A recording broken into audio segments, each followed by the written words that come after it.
Bonjour chers abonnés, bienvenue sur ma chaîne YouTube. Aujourd'hui nous allons aborder un nouveau chapitre. Et dans ce chapitre nous allons travailler sur les amortissements. Ce chapitre fait partie des travaux d'inventaire que nous avons vus précédemment. Donc les amortissements.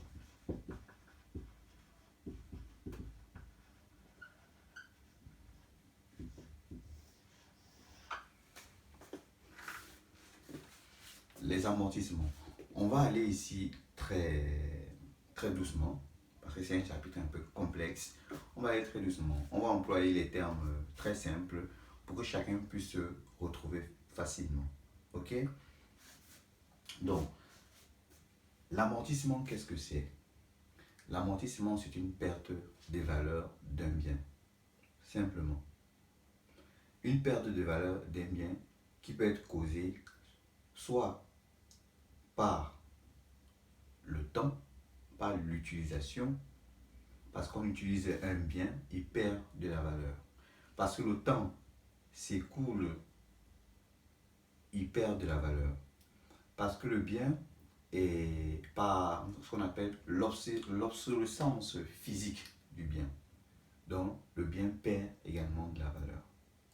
Donc, c'est ça l'amortissement. Donc, l'amortissement, c'est quoi? C'est la perte de valeur due au temps qui passe. Donc, on a le temps. On a également ce qu'on appelle également l'obsolescence.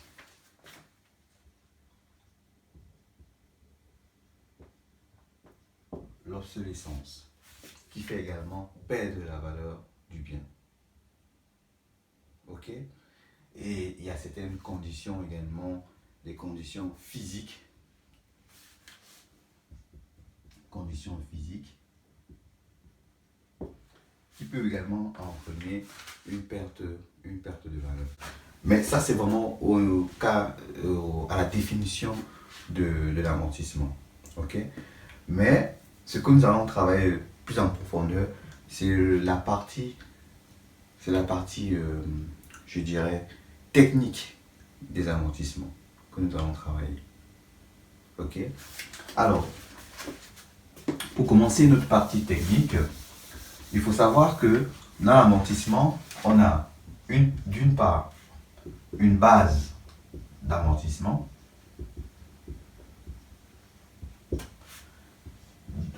D'un autre côté, on a ce qu'on appelle la durée d'amortissement. Et enfin, on a ce qu'on appelle le mode d'amortissement. Alors, la base d'amortissement, qu'est-ce que c'est? Nous avons déjà vu comment est comptabilisé un bien à l'actif du bilan. Un bien amortissable, incorporel ou corporel, est comptabilisé à l'actif du bilan à son coût d'acquisition. Donc, lorsque vous achetez un bien, on va commencer par la base d'amortissement. La base d'amortissement. Lorsque vous achetez un bien, vous comptabilisez ce bien à son coût d'acquisition. Donc, le bien, il est comptabilisé au coût d'acquisition. Et c'est quoi le coût d'acquisition? Le coût d'acquisition, c'est le prix d'achat, plus les frais accessoires, moins les rabais ristournes et moins l'escompte de règlement. On avait vu ça dans un chapitre. Donc, prix d'acquisition, plus les frais accessoires d'achat ou d'acquisition, moins les rabais, remises et ristournes, et moins également l'escompte de règlement. Ok? Moins l'escompte de règlement. Après cela, qu'est-ce qu'on a? On a une durée d'amortissement. Ça, ce sont des notions sur le point de vue comptable. Ça, c'est la base d'amortissement sur le point de vue comptable. On verra par la suite sur le point de vue fiscal. Ça, c'est la base d'acquisition, c'est la base d'amortissement. Donc la base d'amortissement, c'est quoi? C'est le coût d'acquisition qui est cet ensemble-là, moins la valeur résiduelle, qu'on appelle valeur résiduelle. Moins la valeur résiduelle. Voilà. Là, c'est ce qu'on appelle la base d'amortissement du bien. Coût d'acquisition moins la valeur résiduelle. C'est quoi la valeur résiduelle pour un comptable? Alors, il faut savoir que lorsqu'on achète un bien, une société peut acheter un bien et compte utiliser ce bien peut-être pendant 5 ans. Et au bout de 5 ans, elle envisage revendre ce bien. Elle achète le bien au départ à son coût d'acquisition du bien, on va dire, est de 200 euros. Et elle dit, non, moi je vais utiliser le bien uniquement pendant 5 ans. Et après 5 ans, je revends ce bien. Je revends ce bien à une valeur, on va dire, je revends ce bien, la revends 5 euros. Elle revend ce bien à 5 euros. On va dire, hein, c'est juste un exemple. Elle revend ce bien à 5 euros. 5 euros ici constitue ce qu'on appelle ici la valeur résiduelle. La valeur résiduelle. Donc la valeur résiduelle, c'est le prix que l'on peut obtenir à la fin de l'amortissement d'un bien dans les conditions normales de marché. C'est le prix que l'on peut obtenir à la fin de l'amortissement d'un bien si on revend ce bien dans les bonnes conditions normales de marché. C'est ça qu'on appelle la valeur résiduelle. Donc, avant d'amortir ce bien, il faut déjà connaître la valeur résiduelle. S'il veut revendre ou pas ce bien, il faut déjà connaître la valeur résiduelle. De telle sorte que lorsqu'on va amortir le bien, il va rester la valeur nette comptable à la fin de l'exercice doit rester 5 euros pour que le bien ne soit pas totalement amorti. Ok? Ça, nous allons voir dans les exercices qui vont suivre. Donc,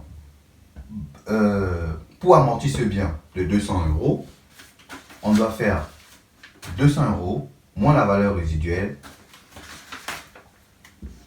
195 euros. Et 195 euros sera donc la base amortissable. Le bien sera donc amorti comptablement sur les 195 euros et non sur 200 euros.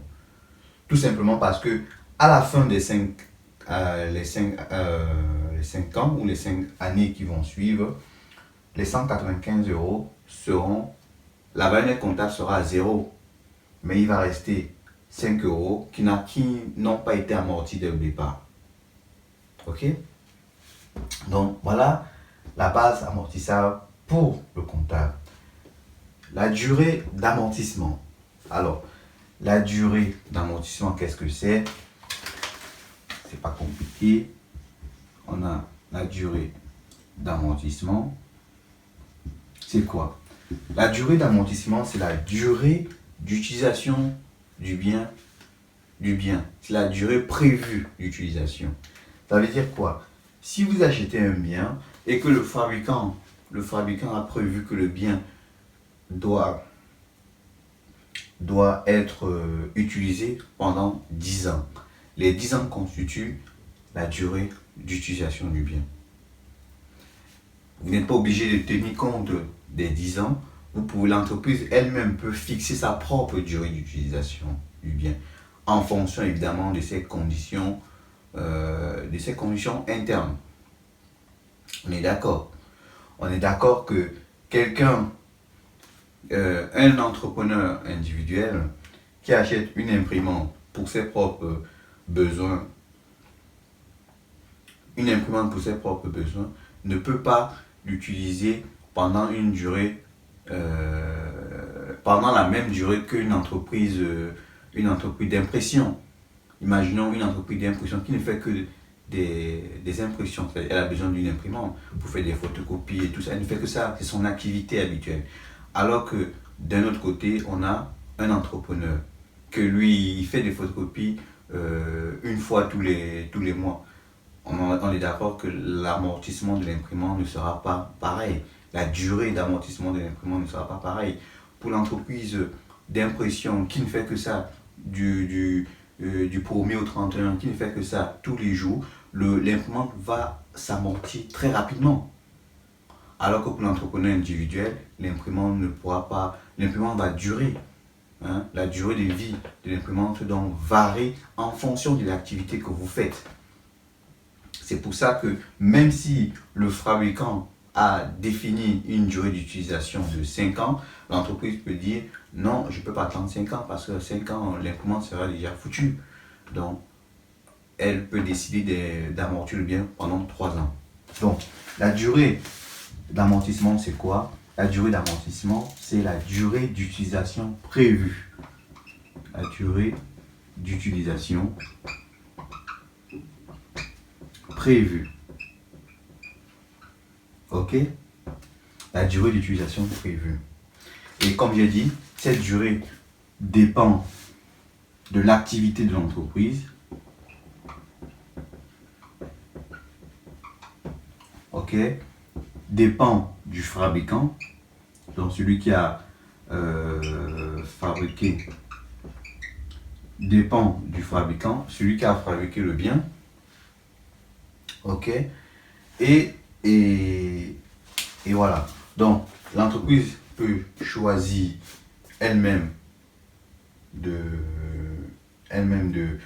définir sa propre durée d'utilisation du bien, ou elle peut retenir la durée d'utilisation du fabricant. Et voilà. Donc, ça c'est la durée d'amortissement. Ce qu'il faut retenir, c'est la durée d'utilisation prévue. Ok? Alors, maintenant, on va parler du mode d'amortissement. Le mode d'amortissement, qu'est-ce que c'est? Le mode d'amortissement. Le mode d'amortissement. Alors, c'est la manière, c'est le rythme de consommation des avantages économiques futurs de l'entreprise. Ok? Donc, on va mettre ici le rythme de consommation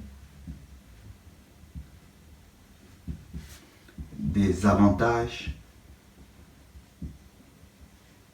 économiques futurs. Voilà, c'est le rythme de consommation des avantages économiques futurs. Et ça peut être soit un mode d'amortissement linéaire, ça peut être un mode d'amortissement dégressif. Alors, linéaire, ça signifie quoi? Ça signifie qu'on aura la base d'amortissement divisée par la durée d'amortissement. Linéaire, c'est-à-dire de part égale, tous les ans. Ça veut dire tous les ans, si on a un bien dont la base d'amortissement est de 20, la durée 5 ans, ok, tous les ans, on aura 40 € d'amortissement. Tous les ans.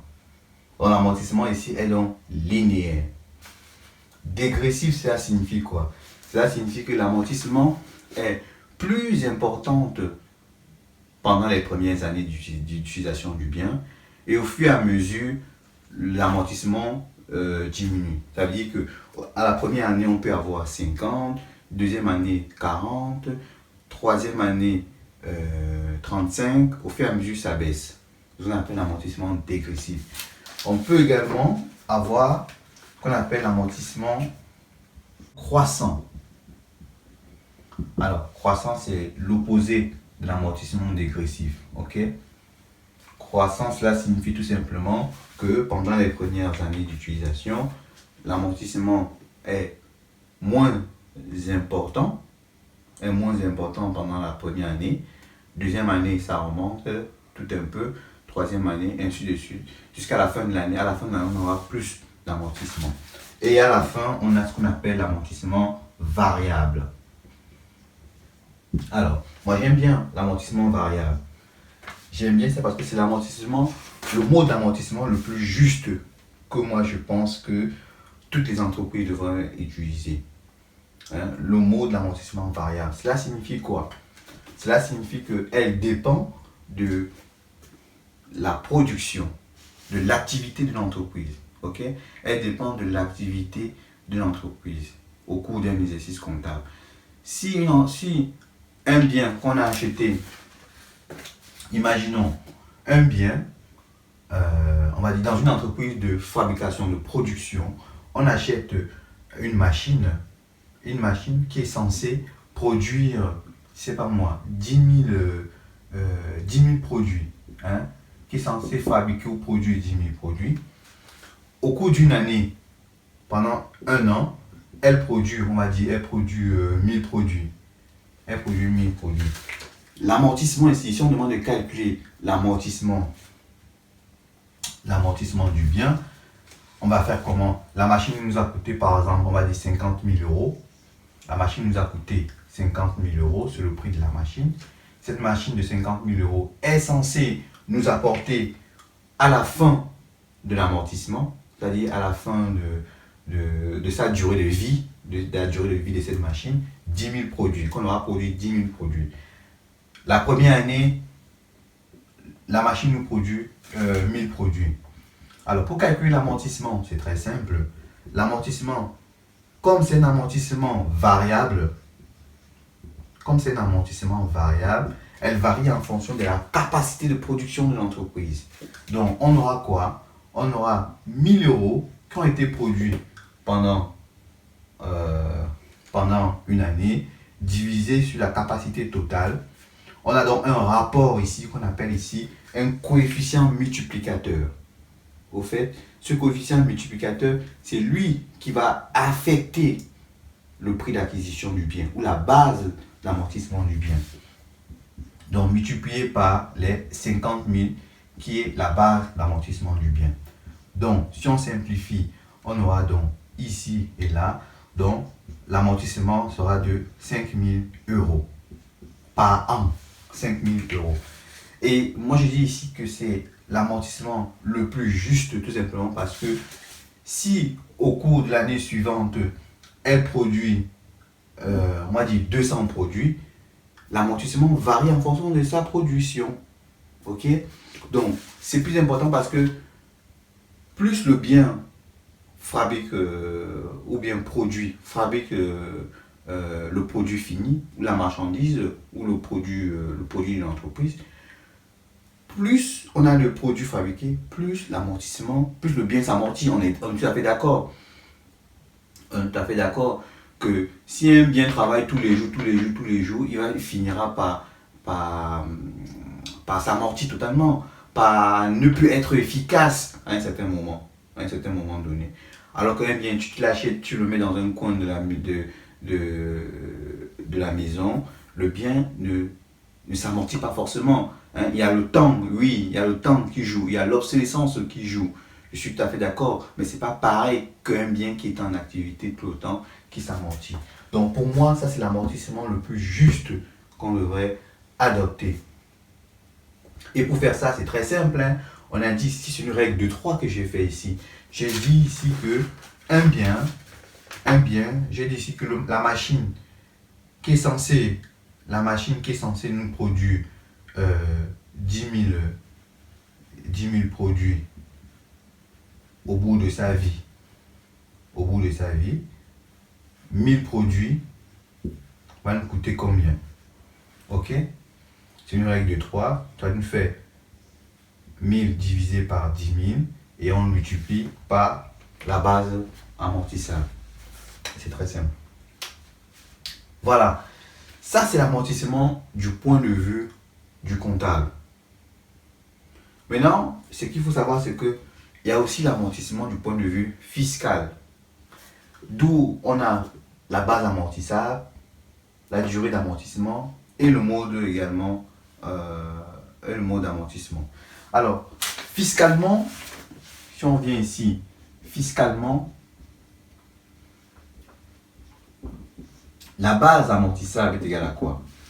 La base amortissable est égale au coût d'acquisition. Alors, là, je vais effacer un peu ici. Comme ça, on aura un bon visuel sur tout ça.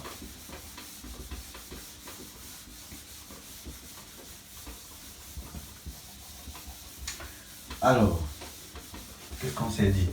On s'est dit que on a ici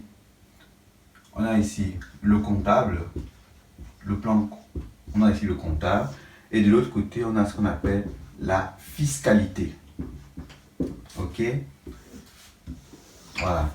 Ici, ce sont des éléments ou les notions que nous allons apprendre. On a vu la base amortissable. On a dit que du point de vue comptable, la base amortissable, c'était le coût d'acquisition moins la valeur résiduelle. C'est ce qu'on s'est dit. Vous n'avez pas oublié ce que c'est le coût d'acquisition, prix d'achat, plus les frais accessoires d'achat, moins le rabais, remise et ristourne, et moins les escomptes de règlement. Ça, on a déjà vu ça. Et vous n'avez pas oublié la définition également de la valeur résiduelle. La valeur résiduelle, je vous dis toujours, la valeur résiduelle, on ne peut que la connaître qu'au moment où on achète le bien. Ça veut dire que lorsque le bien a commencé à être amorti, on ne parle plus de valeur résiduelle. On ne peut pas amortir un bien maintenant et un an plus tard, on parle d'amortissement, on parle de valeur résiduelle. Non. La valeur résiduelle s'analyse au moment où on achète le bien, au moment où on veut l'inscrire à l'actif du bilan. Ok?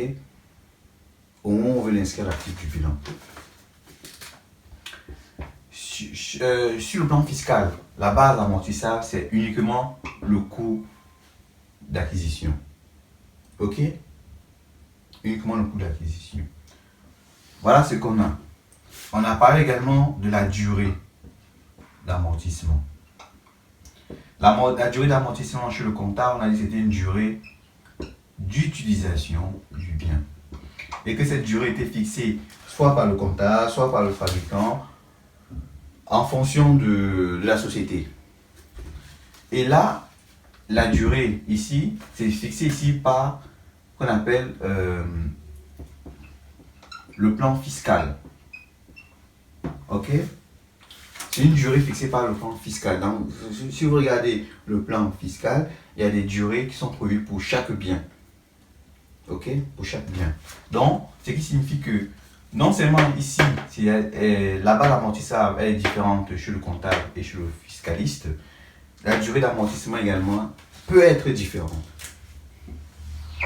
Et enfin, on a le mode d'amortissement. Le mode d'amortissement, on a dit que pour amortir un bien, le comptable choisit soit l'amortissement linéaire, soit l'amortissement dégressif, soit l'amortissement croissant, ou soit l'amortissement variable. Pareil, chez le fiscaliste, il peut choisir l'une ou l'autre des méthodes d'amortissement. Ok? Voilà. Ce qu'il faut savoir, c'est que lorsque un de ces éléments est différent chez l'un ou chez l'autre, cela génère ce qu'on appelle les amortissements dérogatoires. Donc, ici, on aura donc amortissement dérogatoire.